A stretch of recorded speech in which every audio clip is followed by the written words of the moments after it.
আসসালামু আলাইকুম। প্রিয় দর্শক, লক্ষণ ভালো নয়। কখন কোত্থেকে কি ঘটে যায় কিছুই বলা যায় না। আর এই যে প্রথমেই লক্ষণ ভালো নয় শব্দগুলো ব্যবহার করলাম, তারও বিশেষ একটি কারণ রয়েছে, আমি সেই বিষয়ে পরে আসছি। আপনারা জানেন যে শিক্ষামন্ত্রীর পদত্যাগের দাবিতে হঠাৎ করেই একসাথে সারা দেশ উত্তাল হয়ে উঠল। এইচএসসি পরীক্ষার্থীরা যে আন্দোলন করছে, আমি প্রথমেই বলে রাখছি, তাদের এই আন্দোলনের পেছনে যৌক্তিকতা আছে, কিন্তু আন্দোলনের ধরন, আন্দোলনের মধ্যে বিভিন্ন শিক্ষার্থীদের মুখ থেকে যে ধরনের শব্দ বের হচ্ছে, যে ধরনের স্লোগান উঠছে, তাতে আমাদেরকে অন্য কিছু মনে করিয়ে দিচ্ছে। এবং প্রশ্ন যাচ্ছে, এই আন্দোলনের পেছনে অন্য কেউ নেই তো?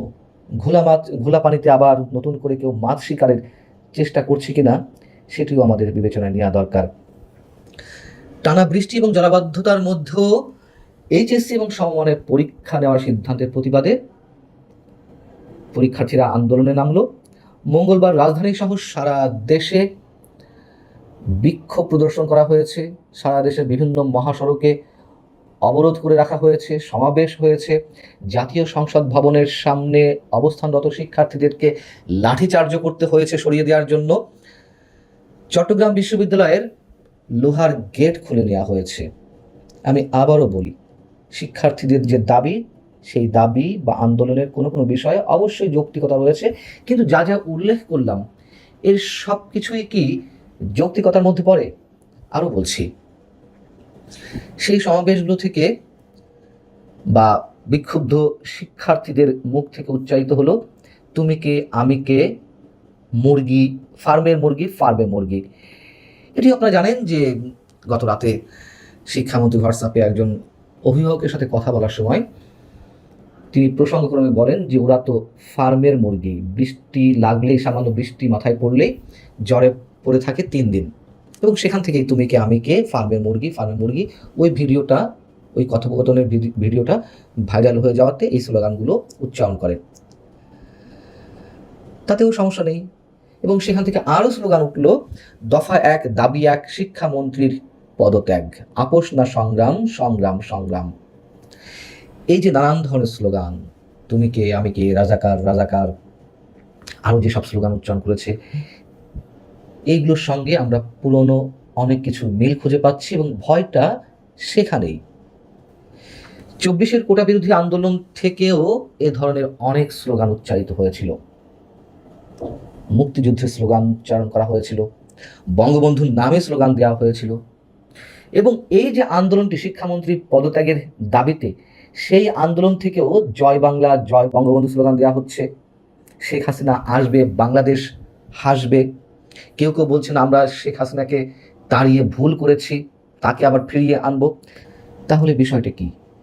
ছাত্রলীগ এই আন্দোলনের নেপথ্যে কাজ করছে, বা এই আন্দোলনের মধ্যে ঢুকে গেছে ছাত্রলীগের নেতাকর্মীরা সরকারকে দুর্বল করার জন্য, সরকারের পতন ঘটানোর জন্য এটি ঘটাচ্ছে? সরকার বিরোধী আন্দোলনে যে কেউ পেছন থেকে সমর্থন দিতেই পারে, কিন্তু প্রশ্ন হচ্ছে, ছাত্রলীগের নেতা কর্মীরা যদি এই আন্দোলনের মধ্যে ঢুকে যায়, তারা প্রকাশ্যে কেন জয় বাংলা জয় বঙ্গবন্ধু স্লোগান দেবে? কেন তারা শেখ হাসিনাকে ফিরিয়ে আনার কথা বলবে? কেউ যদি সমর্থন দেয় বা পেছন থেকে কাজ করে, তারা তো গুপ্ত হয়ে কাজ করে। যেমন গুপ্ত আমরা দেখেছি 24-এর আন্দোলনে পিছনে কারা ছিল, কি ধরনের ম্যাটিকুলাস ডিজাইন ছিল, এখানেও কি সেই একই ধরনের গুপ্তরা কাজ করছে? 24-এর আন্দোলনে এই গুপ্তরাই সক্রিয় ছিল বেশি। এবং ওই যে বিভিন্ন স্লোগানগুলো, সেগুলো কোত্থেকে আসছিল, কারা তৈরি করে দিচ্ছিল, সেগুলো এখন আমরা সবাই জানি। আবারও বলছি, এইচএসসি পরীক্ষার্থীদের যেই দাবি, সেই দাবিগুলোর পিছনে যথেষ্ট যৌক্তিকতা রয়েছে, তবে আন্দোলনের ধরনটা আমার কাছে অস্বাভাবিক মনে হচ্ছে। এদিকে জামায়াতের আমির ডাক্তার শফিকুর রহমান তার ফেসবুক পেজে একটি পোস্ট দিয়েছেন, সেখানে লিখেছেন, লক্ষণ ভালো নয়। তার এই পোস্টের সাথে আরও অনেক বিষয় রয়েছে, শুধু এটুকু নয়। তিনি চট্টগ্রাম নগরীতে এক ইন্টারনেট ব্যবসায়ী প্রতিষ্ঠানে ঢুকে যে তাণ্ডব চালালো সন্ত্রাসীরা, সে বিষয়ে লিখছেন যে তাণ্ডব চালানো দুর্বৃত্তদের সামাজিক ও রাজনৈতিক পরিচয় থাকলে তা প্রকাশ করুন। সরকারের উদ্দেশ্যে বলা হচ্ছে, তাদের পাকড়াও করে আইনের আওতায় আনুন। জানি না কঠিন শাস্তির বিধান হবে কিনা, লক্ষণ ভালো নয়।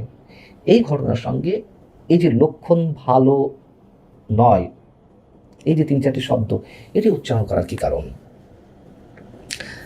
হ্যাঁ, অবশ্যই সারা দেশে চাঁদাবাজি চলছে, দেদারসে এখনো সন্ত্রাসী কর্মকাণ্ড চলছে, সেদিক থেকে বিষয়গুলো ভালো বার্তা দিচ্ছে না। কিন্তু লক্ষণ যে ভালো নয় তা আমরা নানান দিক থেকেও বুঝতে পারছি। জামাতের আমির সেটিকেই মেন করলো কিনা এবং তারই কথা বলার পেছনে অন্য কোনো অর্থ আরও রয়েছে কিনা আমরা জানি না। আমি বারবার একটি কথা বলে আসছি আপনাদের সামনে যে ডিপ স্টেটের খেলা এখনো থামেনি। ডিপ স্টেট এখনো চায় একটা উগ্রবাদী সাম্প্রদায়িক গোষ্ঠীকে ক্ষমতায় আনতে, একটা পুতুল সরকার। যারা ছিল বা যারা এখনো আছে তাদের নিয়েও নানান ধরনের প্রশ্ন আছে, তবে একেবারে টোটালি একটা পুতুল সরকার ক্ষমতা নিয়ে এসে তাদেরকে দিয়ে নানান ধরনের স্বার্থ সিদ্ধি করা এবং সেটিকে আবার সামনে রেখে অন্য কোনো খেলায় মেতে ওঠা, যেমন সিরিয়া, ইরাক। বিএনপি আওয়ামী লীগকে ভয় পেয়ে নিষিদ্ধ করে রেখেছে। এর মাঝখান দিয়ে বিশেষ একটি রাজনৈতিক শক্তি আরও শক্তিশালী হয়ে উঠছে। বিএনপি মনে করছে যে একসাথে মিলেমিশে তারা সরকার চালাবে। বিএনপি বুঝতে পারছে না তারা নিজেরাই নিজেদের পায়ে কিভাবে কুড়াল মারছে। ভালো থাকুন সবাই।